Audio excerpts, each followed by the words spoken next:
Hello friends. कुछ movies ऐसी होती हैं जिनको देखते ही आपको फीलिंग आती है, wow what a movie, and Mrs is one of them for sure. This movie has, such strong message for all the women who are suffering in a marriage, that they should come out and should think about themselves and their situation before it, explodes. Hi, my name is Priya and today I'm going to talk about Mrs. जिसको देखकर मुझे बहुत strong feeling आई कि I should watch this and I should share my experience with you all. ये जो movie है ना, I think every married girl और every Indian women can relate to it in some way or the other. How society oppresses you and how you keep on suffering till you explode, kind of explode. So this movie is definitely, that is a remake of a Malayalam film that is called the great Indian kitchen. ये YouTube पे भी available है. If you want to watch it, I think I am sure आपको easily मिल जाएगी. Titles के साथ आप देख सकते हैं, और कहीं से आपको डब वर्जन मिल जाए तो you can watch that too. But मैंने नहीं देखी बिकॉज मैंने ये मूवी देख ली थी Mrs, and I think it's a great great great movie. And what a performance by Sanya Malhotra. Oh my god, every character is so well written, and the way they portrayed it looks so real on screen, and you can feel the emotions, along with the main character, the protagonist, and with the other characters as well. जिनके उनके जो father in law हैं उन्होंने भी बहुत अच्छी acting की है, और बहुत रियलिस्टिकली दिखाया गया है कि कैसे एक लड़की जो एक अपना घर बसाने के लिए शादी करती है, और उसकी इतनी एक्सपेक्टेशन होते हैं मैरिज से, बट वो सफ़र करती रहती है बिकॉज वो ही फुलफ़िल करती रहती है अपने इन लॉज, अपने हस्बैंड, और अपने फैमिली की एक्सपेक्टेशंस पूरे टाइम. एंड उसकी एक्सपेक्टेशंस को कोई कंसीडर नहीं करता, उसे कोई अप्रिशिएट नहीं करता. No matter how hard she tries, no matter how much effort she put in, nobody considers her efforts. और जो स्लो और डेथ होती रहती है एवरी डे. कैसे एक हाउस होल्ड में आप सर्वाइव करें जहाँ आप नए लोगों से मिलते हैं. आपके लिए एक न्यू अरेंज मैरिज का सेटअप होता है. लव मैरिज भी होती है तो भी आपको बहुत सारे एस्पेक्ट्स बाद में पता चलते हैं. यू नेवर नो कि इन लॉज का बिहेवियर कैसा है आपके टूवर्ड्स. एंड मैं नहीं कहती मोस्टली मैरिज ऐसी ही होती हैं, बट आप देखेंगे कहीं ना कहीं आप कई चीज़ों से रिलेट कर पाएंगे. यहाँ पर कोई फिजिकल अब्यूज़ नहीं दिखाया गया है, यहाँ पर सिर्फ मेंटल टॉर्चर, इमोशनल अब्यूज़ दिखाया गया है, और इतनी ब्यूटीफुली दिखाया गया है कि आप हर कैरेक्टर से रिलेट कर पाएंगे. जो सफरिंग्स होती हैं एक मैरिज में, कि कैसे एक्सपेक्ट किया जाता है कि एक गर्ल इतनी पढ़ी लिखी, सब कुछ है उसके पास, वो जब शादी करके आती है तो कैसे उस पर सारा एक्सपेक्टेशंस का बर्डन डाल दिया जाता है. वो कितना ट्राई करती है उस फैमिली में एडजस्ट होने के लिए, कितना हार्ड वर्क करती है, but no one appreciates that. और वो फ्रस्ट्रेशन धीरे धीरे, जैसे वो अपने ड्रीम्स किल करती रहती है, धीरे धीरे वो फ्रस्ट्रेशन बिल्डअप होती रहती है. यहाँ पर मैं कुछ पर्टिकुलर सीन्स की बात करना चाहूँगी जो बहुत स्ट्राइकिंग थे.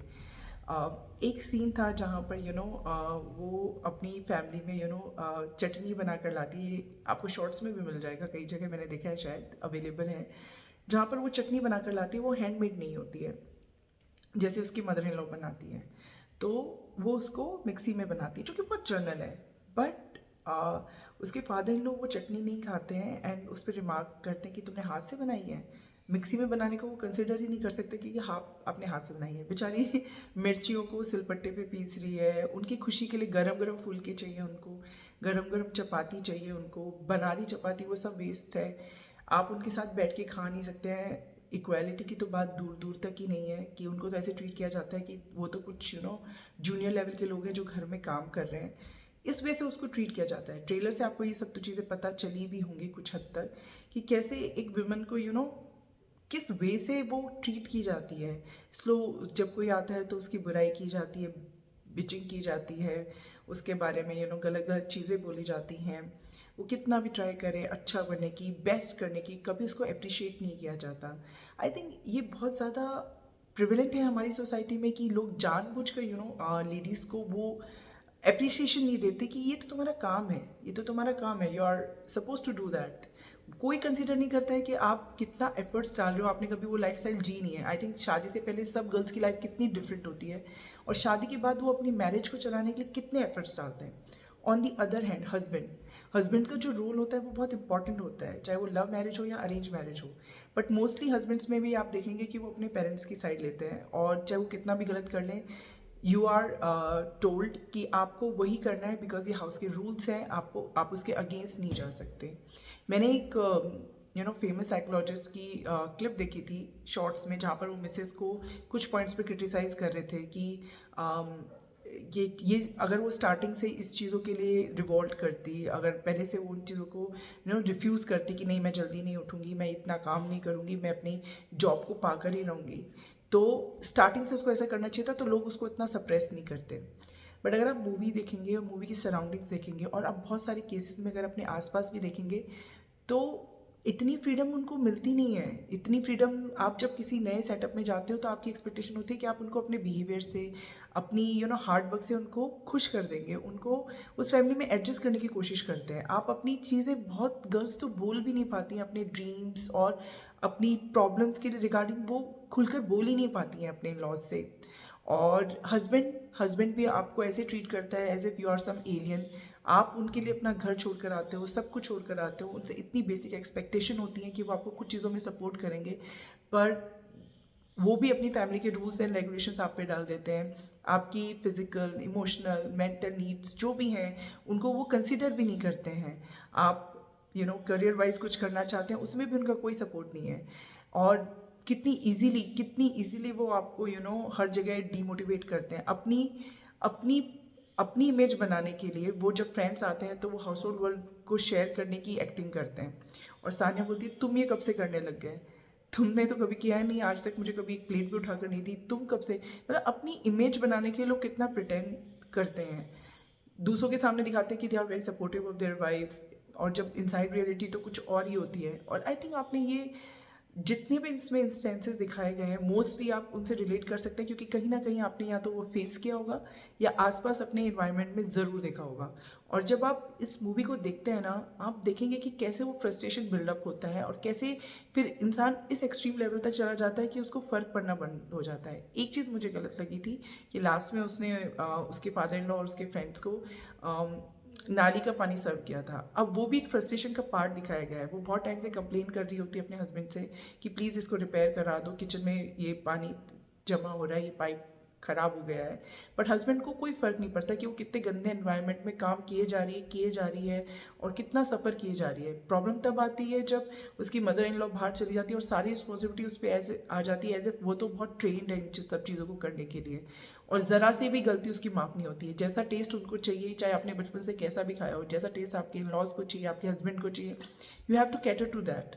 नो वन केयर्स कि आप क्या कर रहे हो, कितनी मेहनत कर रहे हो, नो बडी केयर्स। और जब वो बहुत एफर्ट्स लगा के अच्छा खाना बनाती है तो अप्रिसिएशन तो दूर की बात, एक वर्ड तक नहीं बोलते हैं, ये तो तुम्हारा काम था ना, ये तो तुम्हें करना ही था, इसमें क्या तुमने ग्रेट कर लिया।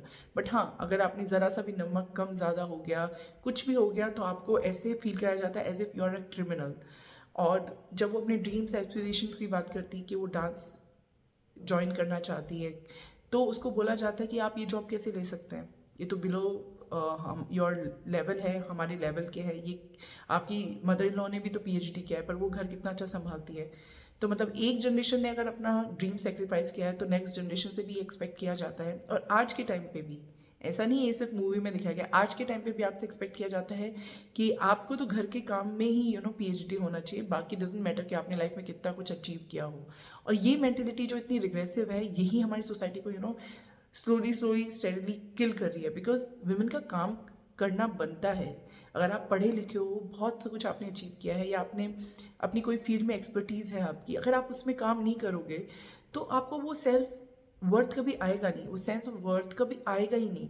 सो it's very important for all the women out there to work on their dreams and to work for themselves in some way or the other.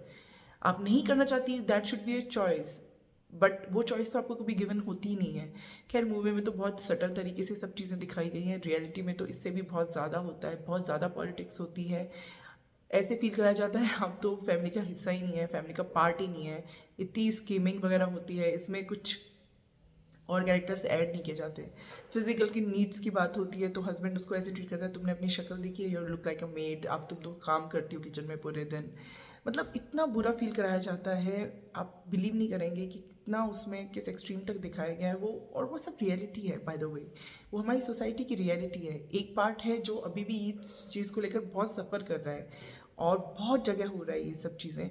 So I think ये बहुत ही प्यारी मूवी थी and every one should watch it. Acting wise आप देखिए तो Sania Malhotra has kill it. मैं तो उनकी बहुत बड़ी, वैसे भी मुझे बहुत ज़्यादा पसंद है. I like that girl a lot. इतना अच्छा डांस करती है, इतनी अच्छी एक्टिंग कैपेबिलिटीज़ हैं, इतनी नेचुरल एक्टिंग है उसकी. Means amazing. अब इसमें जो दिखाया गया कि एंड में वो इजीली चली जाती है, वो अपने ड्रीम्स को परसू करती है, इतना फ्रस्ट्रेट हो जाती है, इतना गिव अप कर देती है कि वो एंड में चली जाती है और फिर उसका सब्स्टिट्यूट आ जाता है. The guy, the husband marriage another girl. Doesn't matter, बस वो घर के काम होने चाहिए. एज ए कोई मेड है जो एक छोड़कर चली गई काम, तो उसकी जगह दूसरे ने काम करना स्टार्ट कर दिया है. सो बहुत ही इनसेंसिटिव दिखाया गया है और ये रियलिटी भी है कहीं ना कहीं. आप देखेंगे तो आप फील कर पाएंगे, हर कैरेक्टर के साथ रिलेट कर पाएंगे. कैसे प्यार से, आराम से आपको धीरे धीरे आपको मैनिपुलेट किया जाता है, आप पे डोमिनेंस दिखाया जाता है, आपको वर्थलेस फील कराया जाता है. और जब आप ये मूवी देखेंगे तो आप इसके हर एस्पेक्ट से रिलेट कर पाएंगे. आई विश ऐसी मूवीज़ और बने, ऐसी चीज़ें और बने जो सोसाइटी की रियलिटी दिखाएं और ये दिखाएं कि आप क्या फेस कर रहे हैं. सिर्फ फैंसी मूवीज़ ना बने, कुछ रियल टॉपिक को लेके बने. आई नो कि एक मूवी ऑलरेडी बन चुकी है और इसका रीमेक है, बट आई थिंक वो मूवी बहुत लोगों तक तो रीच आउट ही नहीं की. हिंदी में बनी है. आई एम सो ग्लैड कि किसी ने एफर्ट्स लगाए हैं और इतनी अच्छी मूवी बनाई है. आई think every one should watch it and should give it a try. और देखना चाहिए कि क्या चीज़ें हम चेंज कर सकते हैं. I think girls should be vocal since starting. I agree with that point. पर हर कोई हिम्मत नहीं कर पाता है, करेज नहीं कर पाता है. तो फर्स्ट एंड फॉरमोस्ट आपके खुद के पेरेंट्स आफ्टर मैरिज आपको ऐसे डिसोन कर देते हैं कि ये तो तुम्हारी duty, you have to learn all this. तुम्हें उस एनवायरनमेंट में सर्वाइव करना है, कितना भी झगड़ा हो जाए. अरे इतनी छोटी सी बात पे तुम घर छोड़ कर आ गई.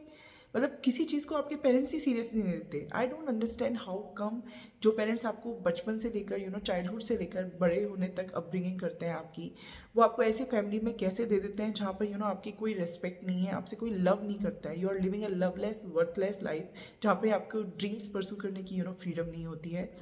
और आपको ऐसे ट्रीट किया जाता है कि एज इफ आप तो ह्यूमन बींग ही नहीं है.